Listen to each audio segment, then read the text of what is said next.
¿Cuántos pueden decir gloria a Dios, gloria a Dios, gloria a Dios, gloria a Dios? Alabe la presencia de nuestro Dios. Dele gloria, gloria al Santo, al Sublime, al Todopoderoso.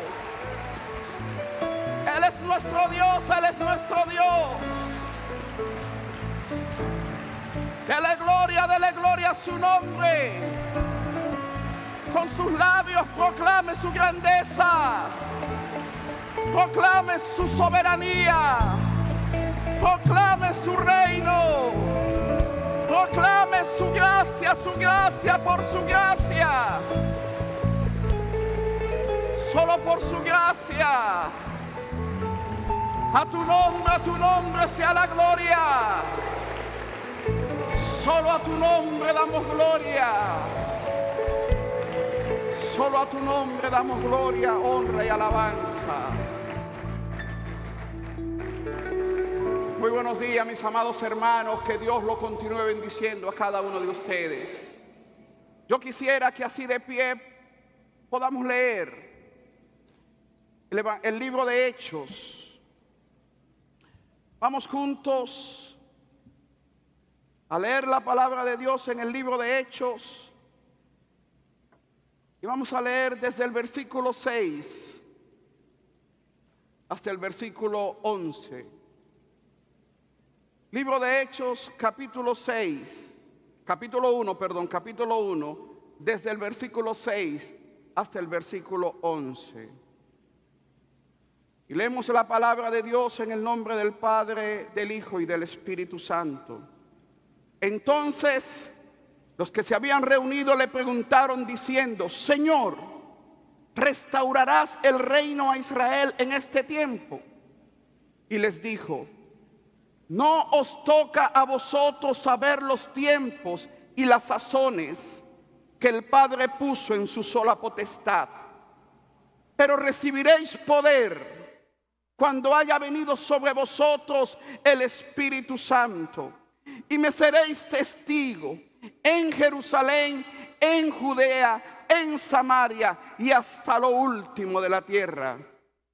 Y habiendo dicho estas cosas, viéndolos ellos, fue alzado y le recibió una nube que le ocultó a sus ojos. Y estando ellos con los ojos puestos en el cielo, entre tanto que él se iba, he aquí se pusieron junto a ellos dos varones con vestiduras blancas, los cuales también les dijeron: varones galileos, ¿por qué estáis mirando al cielo? Este mismo Jesús que ha sido tomado de vosotros al cielo, así vendrá como le habéis visto ir al cielo. Señor, gracias por tu palabra leída, gracias. Gracias, Señor, porque tu palabra es viva, tu palabra es eficaz. Tu palabra es más cortante que toda espada de doble filo. Señor, te ruego en el nombre que es sobre todo nombre, en el nombre de Jesús de Nazaret, que tú hables a cada uno de nosotros, a nuestro corazón, que seamos, Señor, edificados, exhortados, consolados, sanados por tu palabra. Espíritu de Dios, te ruego en esta mañana que seas como el viento fresco, Señor, que sea como el fuego abrasador, que sea, Señor, como el aceite que sana herida, que sea como el martillo que quebranta la piedra. Señor, háblanos a cada uno de nosotros y ayúdanos a crecer en el conocimiento tuyo y en los propósitos que tú tienes para cada uno de nosotros. En el nombre de Jesús. Amén y amén. Gloria a Dios. Pueden sentarse, amados hermanos. Este mes hemos de estar celebrando la fiesta de Pentecostés, la fiesta del Espíritu Santo. Y tal vez usted se preguntará: ¿Por qué vamos a celebrar la fiesta del Espíritu Santo, la fiesta de Pentecostés? Esa fiesta que el libro de los Hechos señala. Y fíjense que yo quisiera darle un título a este mensaje, y es La vida inagotable del Espíritu, lecciones de Hechos capítulo 1. La vida inagotable del Espíritu, lecciones del capítulo 1 del libro de los Hechos. El escritor sagrado Lucas, luego de haber escrito el libro de Lucas, el Evangelio de Lucas, que narraba la historia de Jesús, los milagros de Jesús, las señales de Jesús, de cómo Jesús, el Evangelio, cuando Jesús decía el reino de los cielos se ha acercado, y cómo escogió a 12 y cómo los envió, y toda una serie de señales. Él en este libro comienza a hablar de la vivencia de la iglesia. La vivencia de la iglesia del primer siglo. Y habla sobre el comienzo de la iglesia. Pero el capítulo 1 desarrolla toda una serie de verdades teológicas que son importantes para la iglesia hoy, que era importante para la iglesia del primer siglo. Esas verdades teológicas tienen una implicación para la iglesia del siglo XXI, es decir, nosotros. Pero tiene también una vivencia para la iglesia de hoy, la iglesia del siglo XXI. Y para antes de hablar sobre cuál es esa implicación teológica que tiene el capítulo 1, para luego hablar sobre la vivencia, vamos a ver cuál fue la implicación y la vivencia de ese capítulo en la iglesia del primer siglo. A manera de resumen, nosotros podemos decir, fíjense cómo Jesús, después de haber sido resucitado, Jesús pasó 3 días y 3 noches en el vientre de la tierra. Y Jesús se le aparece a unos discípulos desanimados, a unos discípulos derrotados, a unos discípulos temerosos, a unos discípulos dispersados. Una iglesia que estaba dispersada, disgregada.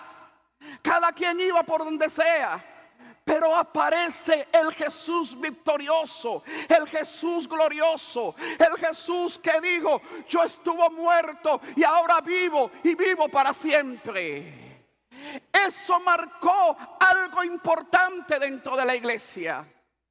Los discípulos vieron a Jesús, no solo los 12, no solo las mujeres, María, Marta, María, la mujer de Cleofas, no solamente ellos. Jesús estuvo 40 días. Fíjese lo que dice el libro de Hechos en el capítulo 1. Hasta el día, versículo 2, hasta el día en que fue recibido arriba, después de haber dado mandamiento por el Espíritu Santo a los apóstoles que había escogido, a quienes también, después de haber padecido, se presentó vivo con muchas pruebas indubitables, apareciéndosele durante 40 días y hablándole acerca del reino de Dios. Es decir, que Jesús se presentó de una forma visible por 40 días. Pero en esos 40 días no solamente se le apareció, sino que le habló de qué. De que según el capítulo 1 versículo 2, hablándole acerca del reino de Dios.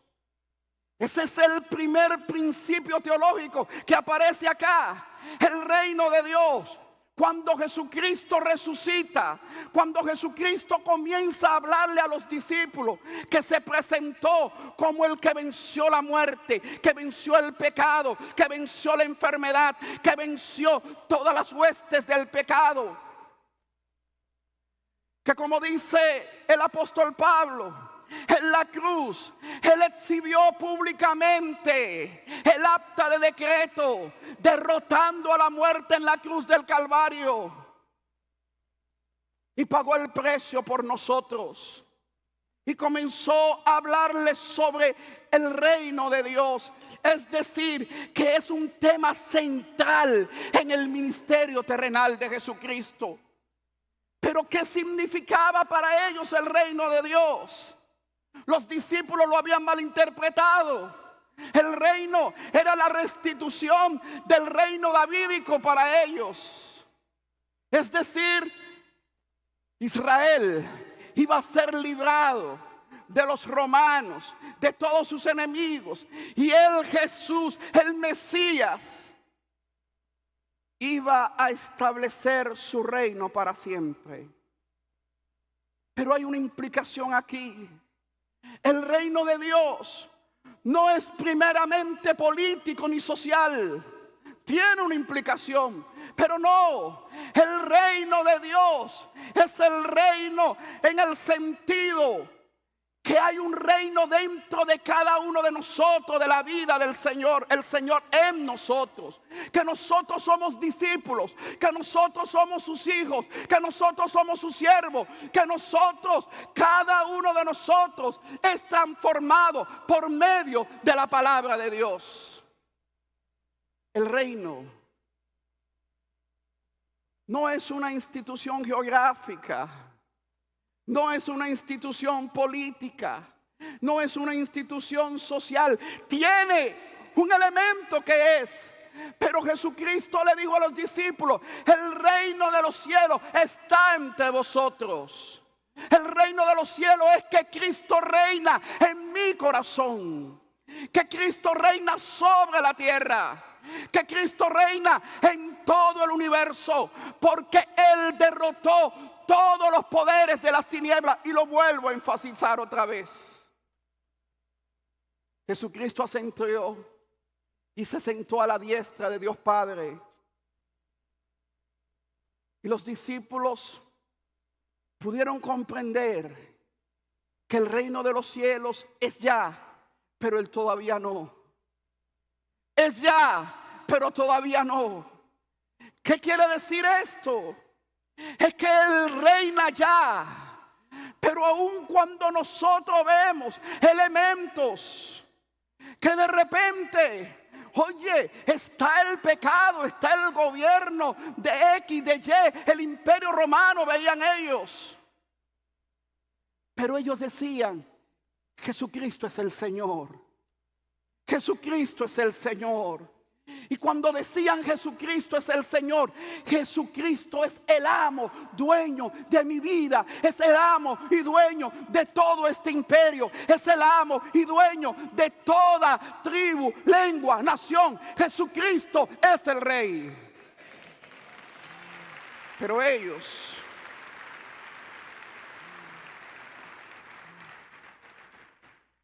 es el primer tema teológico que trata.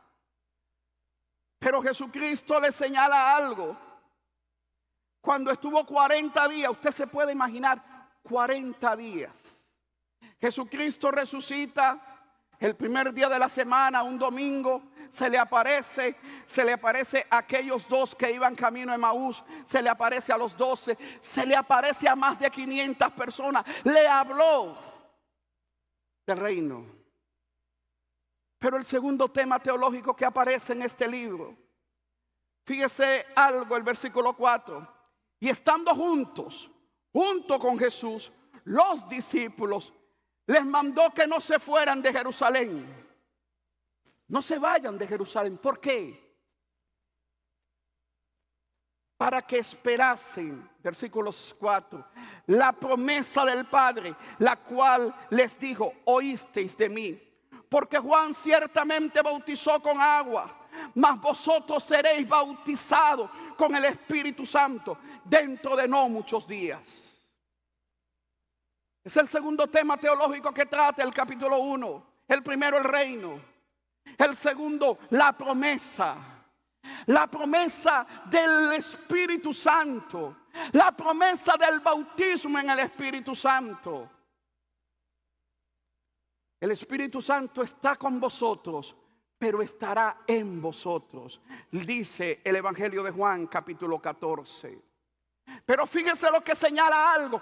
Ustedes van a ser sumergidos en el poder de lo alto. La promesa del Padre: yo no os dejaré huérfanos, sino que vendré otra vez y el Espíritu de verdad os enseñará todas las cosas.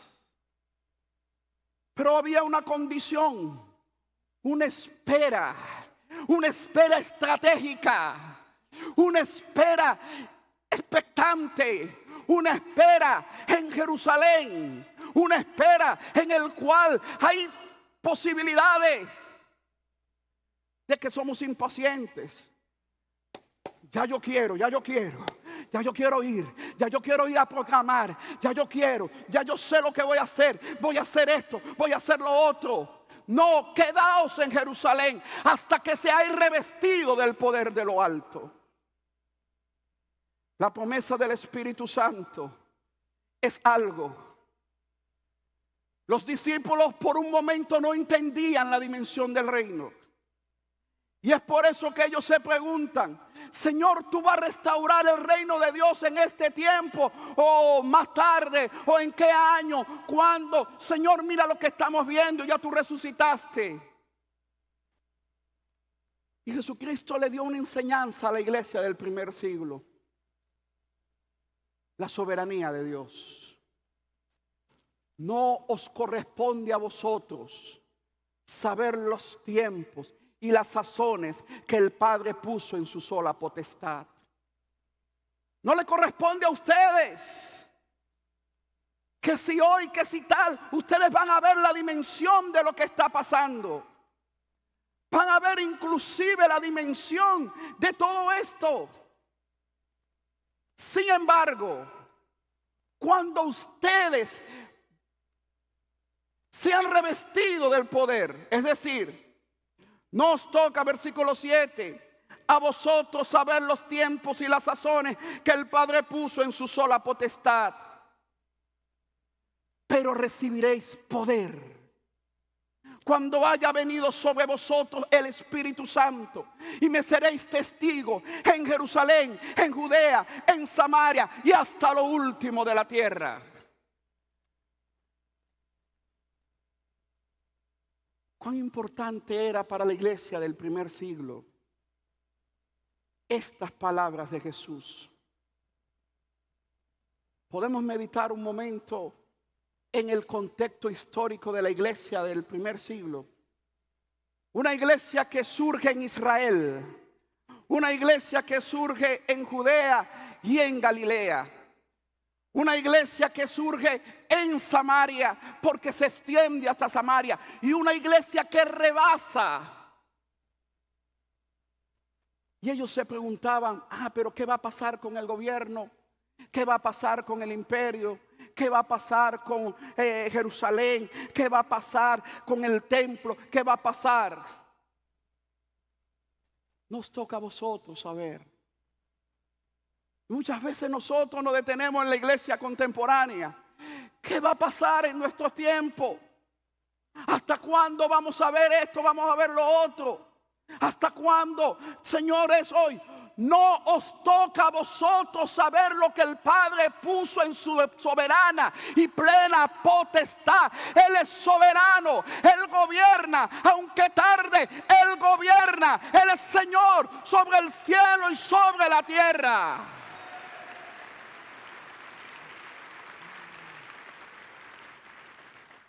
Pero esa promesa del Espíritu Santo es: recibiréis poder cuando haya venido sobre vosotros el Espíritu Santo. Ese poder es un poder que capacita al discípulo, que capacita al cristiano. Hay teólogos que han hecho un anacronismo de la palabra poder. Un anacronismo es utilizar una palabra que es antigua, con el significado antiguo, y le dan el significado moderno. Pero hay una diferencia histórica. Dinamos, dinamita, es decir, que seremos dinamita. ¡Pum! Explotamos. Ese no es el poder que habla Es un poder para testificar. Es un poder para confrontar las huestes de maldad.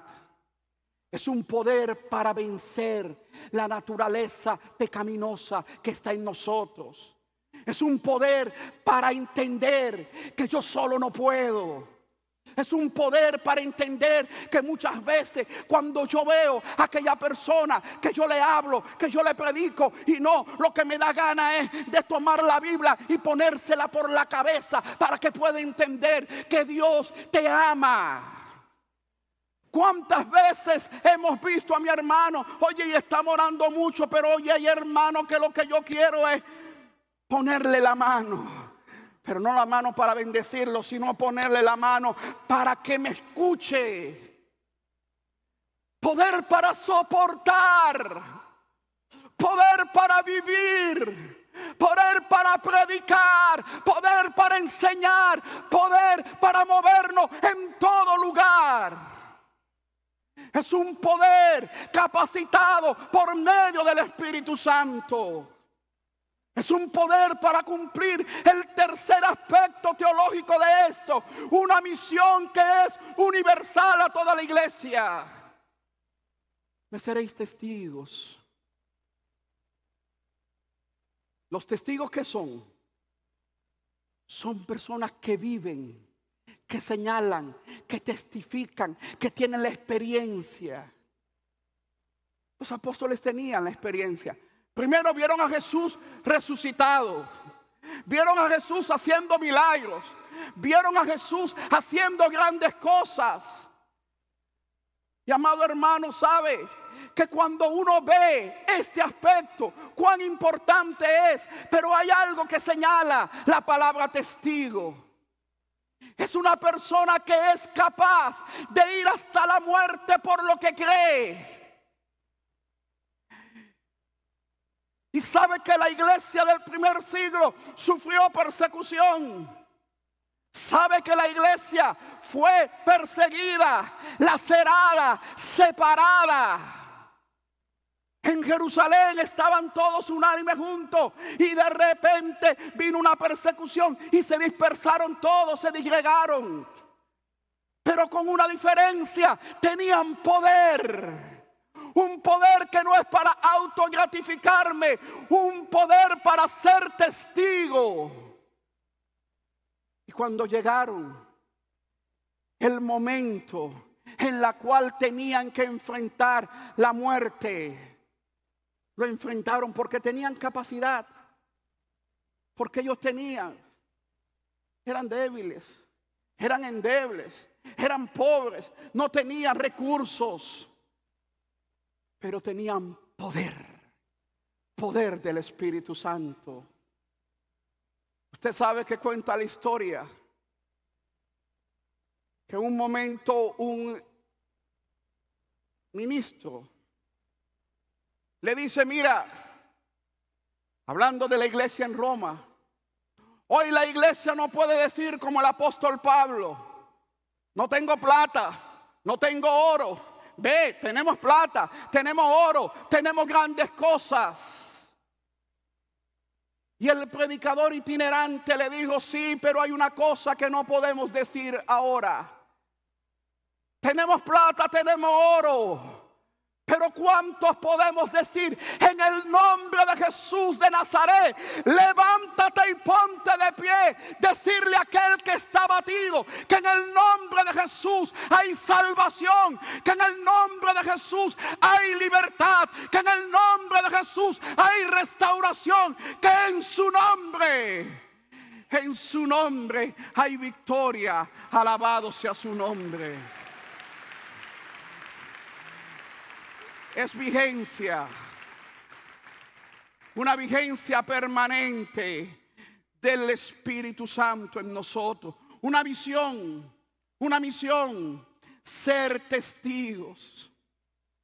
Y fíjese que cuando ellos entendieron que ser testigo es poder testificar de la experiencia de lo que Dios ha hecho, yo quiero preguntar a cada uno de los hermanos que están aquí: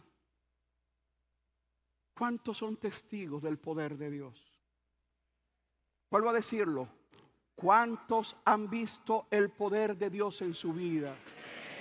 ¿Cuántos han sido sanados, liberados por medio del poder del Espíritu Santo? Óyeme bien, si tú has experimentado eso, tú eres testigo. Y como testigo tienes que ser revestido del poder de lo alto, bautizado del poder de lo alto. El cuarto aspecto teológico que señala el escritor Salgado en el capítulo 1, fíjese cómo lo vemos, versículo 9. Y habiendo dicho estas cosas, viéndolo ellos, fue alzado y le recibió una nube que le ocultó de sus ojos. Ellos vieron la ascensión de Jesús. Y no solamente lo vieron, sino que estando ellos con los ojos puestos al cielo, entre tanto que Él se iba, se aparecieron dos testigos, dos ángeles, dos varones con vestiduras blancas. Y le dijo a ellos: varones, ¿qué estáis mirando al cielo? Este mismo Jesús, así como le habéis visto ir, así mismo vendrá otra vez. Es decir, que el aspecto fundamental, fundacional, que señala el libro de Hechos en el capítulo 1, es que Jesucristo se fue, pero viene otra vez. Él viene otra vez y es una esperanza gloriosa que toda la iglesia tiene. Él decía una y otra vez, la iglesia: Maranata, Cristo viene, Cristo viene, Cristo viene.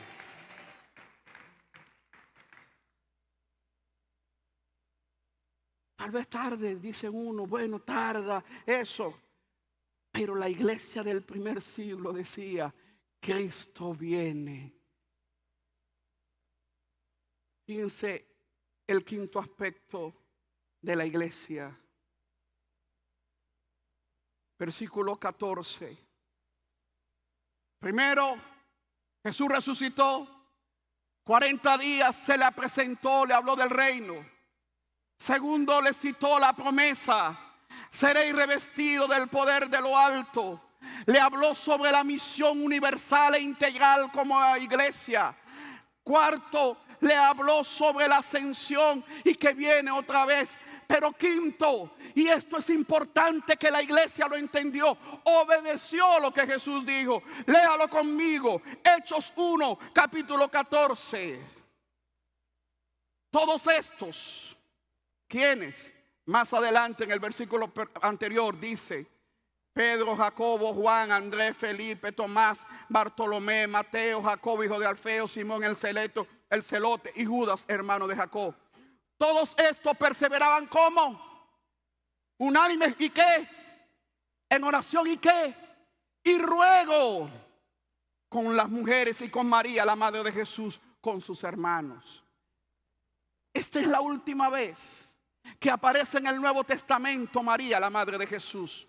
Luego en todo el Nuevo Testamento no aparece María, la madre de Jesús.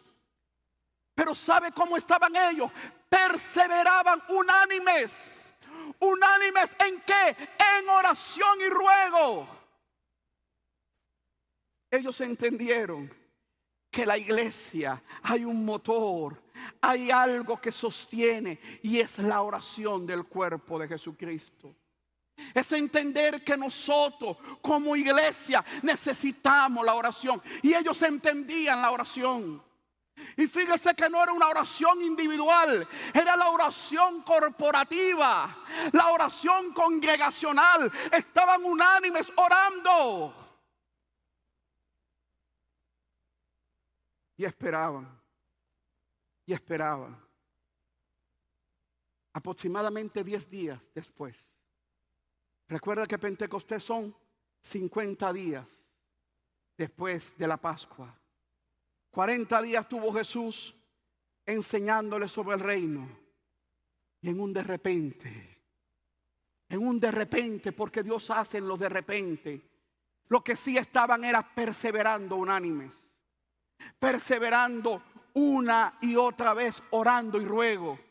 Que oraban, tenían el modelo de la oración de Jesús. Que oraban, tenían, ven Espíritu Santo, ven, llénanos. Oraban los unos por los otros. Oramos, oramos, oramos. Y estamos unánimes. Y estamos entendiendo que estamos perseverando.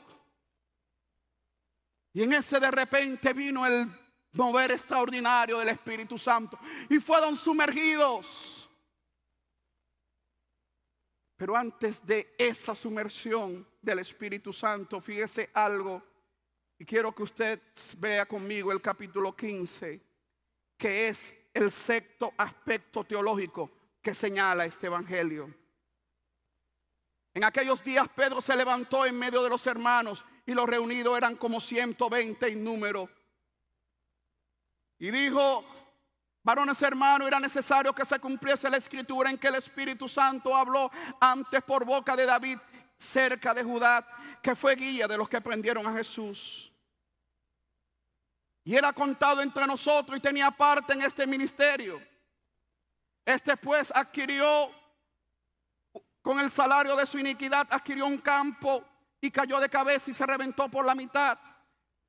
Y todas las entrañas se derramaron. Y fue notorio todos los habitantes de Jerusalén, de tal manera que aquel campo, que se llamaba en su propia lengua Alcedama, que quiere decir campo de sangre. Ellos hablan, para sintetizar un poco, sobre la continuidad del liderazgo de la iglesia. Es necesario, Salmo capítulo cita el versículo 20, el libro de Hechos, porque está escrito en el libro de los Salmos: sea hecha desierta su habitación, y que no haya quien more en ella, y tome otro su oficio. Es necesario pues que dentro de los hombres que han estado junto con nosotros todo el tiempo que el Señor Jesús entraba y salía, elegir un liderazgo que sea sano, que sea sometido a la palabra de Dios, que sean siervos.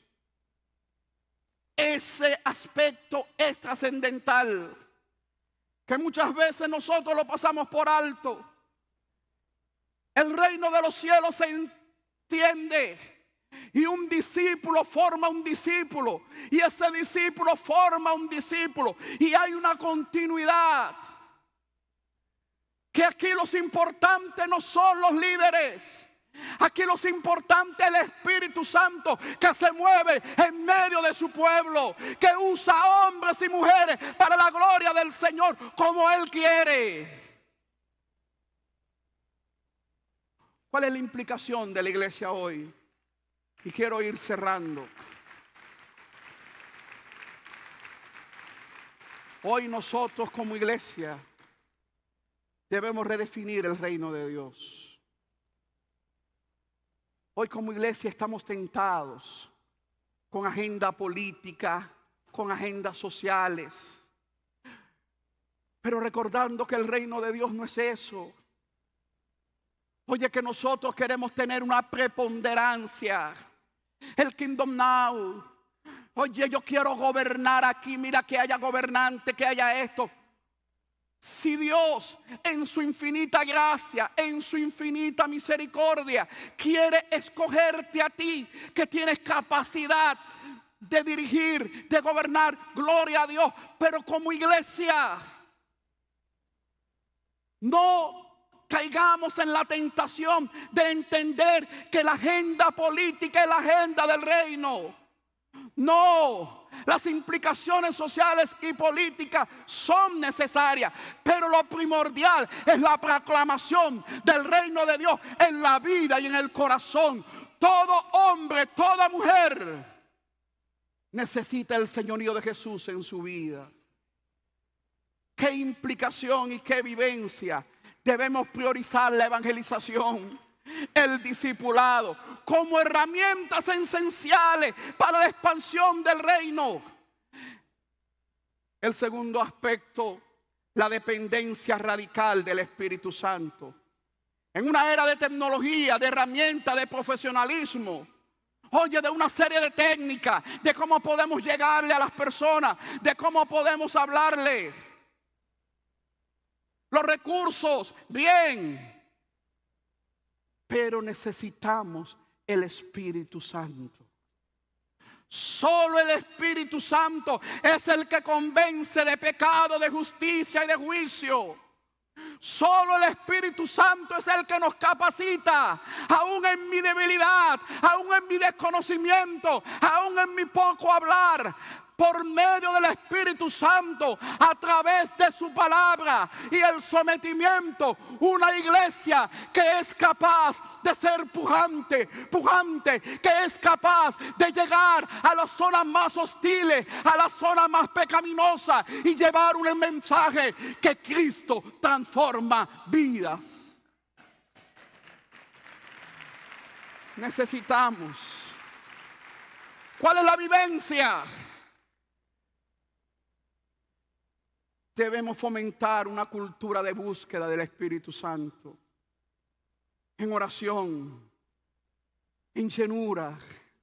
Fíate de Jehová de todo tu corazón y no te apoyes en tu propia prudencia. Reconócelo en todos tus caminos y Él enderezará tus veredas. El apóstol Pablo quería ir hacia Asia, seguir predicando, pero el Espíritu Santo le dijo: no, para allá no es. Se lo impidió. Vete hacia Europa, vete hacia Galicia, hacia Corintio, vete. Ser guiado por el Espíritu Santo no son mis estadísticas, no son mis recursos. Claro, cuando yo entiendo que hay un mover del Espíritu Santo, entiendo que hay Nueva Jerusalén, que hay Nueva Judea, que hay Nueva Samaria, que hay toda una capacidad, toda una nueva subcultura, incluso regional, local, que necesita ser impactado por el poder de Dios. La tercera implicación: nosotros tenemos que abrazar la misión sin excusa. Somos llamados a llegar hasta lo último de la tierra, a entrar en toda subcultura, a todo grupo. Oye, que ellos son los emos, que ellos no pueden. Tenemos que llegarle a ellos. No que aquella persona, mira, esto es un barrio lleno de violencia, lleno de... Necesita el poder de Dios. Pero ¿cómo? ¿Cómo? Y yo les pregunto, ¿cómo podemos hacerlo? ¿Cómo podemos? ¿Con ayuda de quién? Dilo otra vez, ¿con ayuda de quién? El Espíritu Santo que te capacita, me capacita, nos capacita para poder llevar y cumplir la misión a toda lengua, tribu, nación, subcultura. De tal forma que tenemos que perseverar. El cuarto aspecto es vivir en la perspectiva de la ascensión y de que Jesucristo viene. Es vivir, Jesucristo viene otra vez. ¿Cuántos creen que Jesucristo viene? ¿Cuántos creen que Jesucristo viene? Él viene por una iglesia santa, sin mancha, sin pecado. Y eso nos hace a nosotros santificarnos cada día más, vivir en santidad, porque el Rey viene y ya estaremos preparados. ¿Cuántos están listos para la venida del Cristo de la gloria? Es vivir en esa perspectiva. El quinto aspecto: debemos vivir con ser una comunidad de oración ferviente y unidad. Tenemos que fortalecer los espacios de oración. Oración comunitaria, oración corporativa. No, yo al culto, al ayuno, a eso. No, yo oro solo. Yo oro por internet, yo oro virtual. Oye, y gloria a Dios que hay técnicas para orar. ¿Cuántos tienen grupos de chat que se reúnen a orar y están en conjunto en distintas? Y gloria a Dios, una oración comunitaria. Eso es oración congregacional, que a pesar de la distancia hay oración en WhatsApp, oración en TikTok no hay oración así corporativa, pero en las otras redes sociales. Pero cuán importante es que nos reunamos como en este momento, que hemos de participar en la cena del Señor, unánime juntos, orando y perseverando. Sabe que la fiesta de Pentecostés nos señala algo que es importante. Se celebran fiestas patronales, se celebra múltiples días, el día de la patria, el día de esto. Celebrar la fiesta de Pentecostés es un recordatorio que debemos depender del Espíritu Santo, que debemos predicar y cumplir la misión, que debemos perseverar en unidad. Y perseverar en unidad es construir juntos bajo la poderosa mano de Dios. Una unidad que no es de palabras, una unidad que se construye, que nos confrontamos, que nos amamos, que nos perdonamos, que nos soportamos, que nos capacitamos. Y por último, el aspecto teológico que dice el liderazgo y el discipulado y con integridad. Una preocupación por mantener un liderazgo que sea sano, un liderazgo que sea de calidad, un liderazgo que sea bíblicamente calificado. Desarrollar líderes siervos. Vuelvo a decir, líderes siervos. Líderes que no se adueñan del rebaño. Líderes que cuidan el rebaño. Líderes que se fundamentan en la palabra. Líderes que son guiados por el Espíritu Santo. Líderes que invierten su vida en el proceso del discipulado. Somos llamados a hacerlo. Esa es la vivencia en el siglo XXI. Pentecostés señala la vigencia inagotable del Espíritu Santo. Sin el Espíritu Santo no somos nada.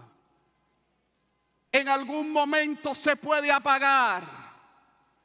Se puede apagar.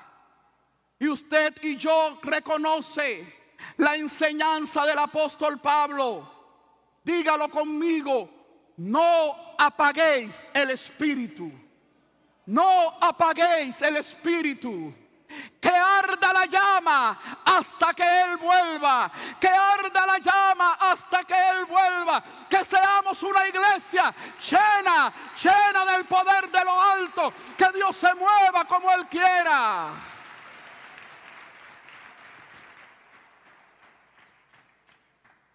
¿Cuál es el paradigma? Y con esto quiero cerrar para la iglesia de hoy.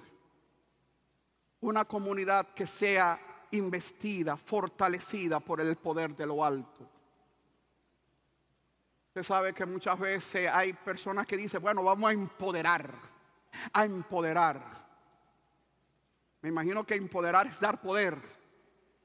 Pero nosotros vamos a ser revestidos del poder de lo alto. Necesitamos el poder de lo alto. Una iglesia, una comunidad investida del poder de lo alto. Una iglesia centrada en el testimonio de Cristo, resucitado, ascendido, que viene otra vez. Ese es nuestro norte, ese es nuestro centro. Jesucristo vive, viene otra vez y Jesucristo es el Señor, Él es el amo, Él es el dueño, Él es el todopoderoso y ante Él tiene y se doblará toda rodilla. Una iglesia comprometida con una misión global, hacer discípulos. Una iglesia sostenida en la oración y en la esperanza de su regreso. Una iglesia que llama a reexaminar a los líderes, que exige que sus líderes sean llenos, sean siervos. Eso estamos llamados. Jesucristo está vigente hoy. Jesucristo sigue haciendo milagros, prodigios y señales hoy. Jesucristo sigue liberando el todo pecador. Yo le invito, iglesia, que estemos de pie por un momento. Y mientras la iglesia ora, yo quiero invitar a todo amigo que está aquí en esta mañana. Tú no estás aquí por casualidad. Tú estás aquí porque dentro de los propósitos de Dios, Dios te trajo a este lugar. Y si bien es cierto que hemos predicado un mensaje no evangelístico, sino un mensaje a la iglesia, es cierto que Jesucristo vive y reina, y que tú necesitas a Jesucristo como tu Señor y Salvador. Y si tú estás aquí en esta mañana y quieres recibir a Jesús como tu Salvador, yo te invito a que tú vengas hasta este lugar. En un acto de fe, ven y dile: Señor, yo quiero que tú transformes mi corazón. Yo quiero que tú rompes todas mis cadenas. Yo quiero, Señor, que el gozo de tu salvación sea sobre mí, en un acto de fe. Cualquier persona, esperamos un minuto. No importa el lugar en que esté, tú debes venir en esta mañana.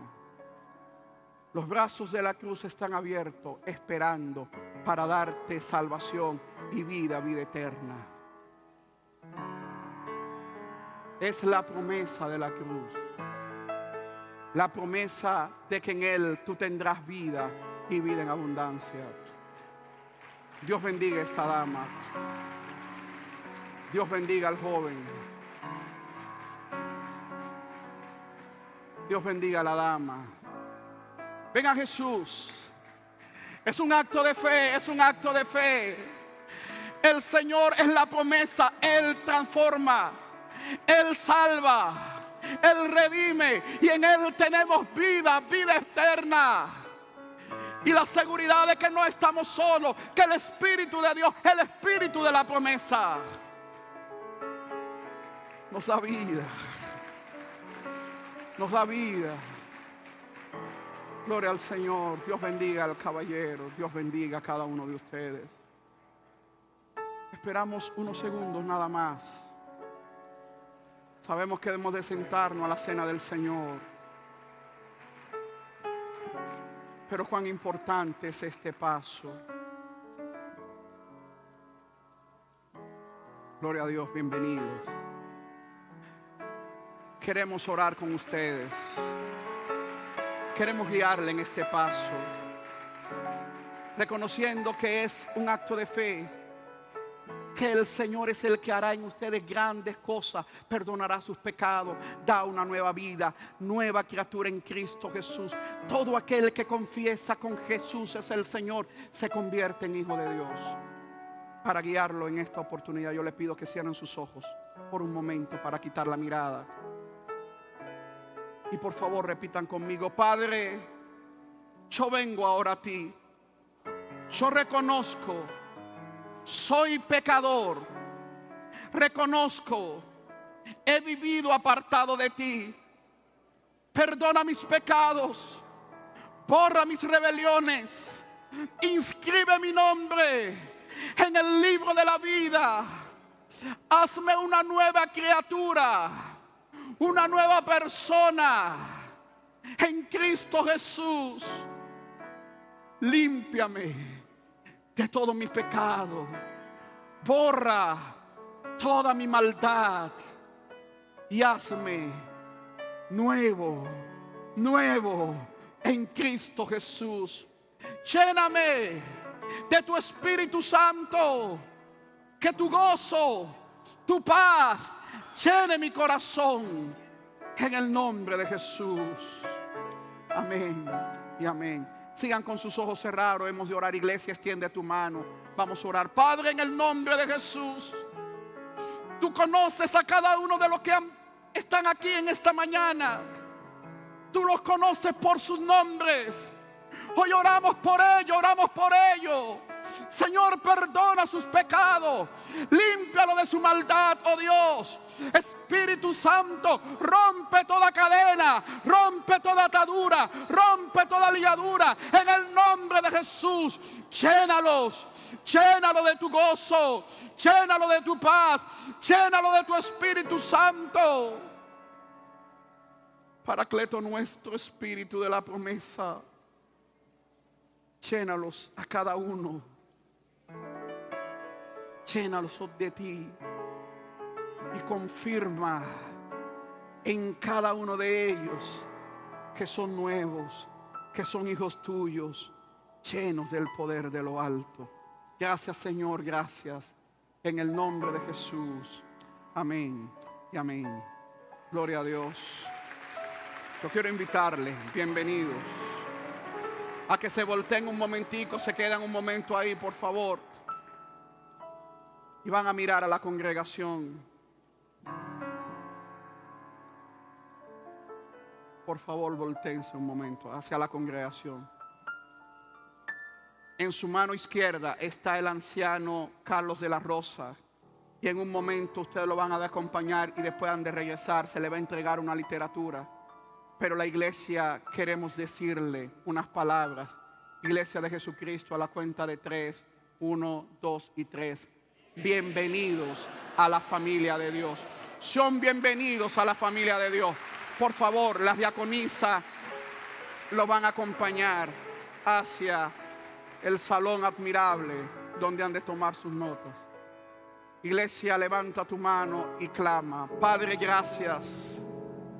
Queremos ser una iglesia llena de ti, una iglesia comprometida con la misión integral, una iglesia en la expectativa de la venida de Cristo Jesús, una iglesia unida, perseverante en oración, una iglesia revestida del poder de lo alto, una iglesia que entiende que somos cuerpo de Jesucristo y que tu reino debe estar entre nosotros. Gracias, Señor, en el nombre de Jesús. Amén y amén. Dios le bendiga.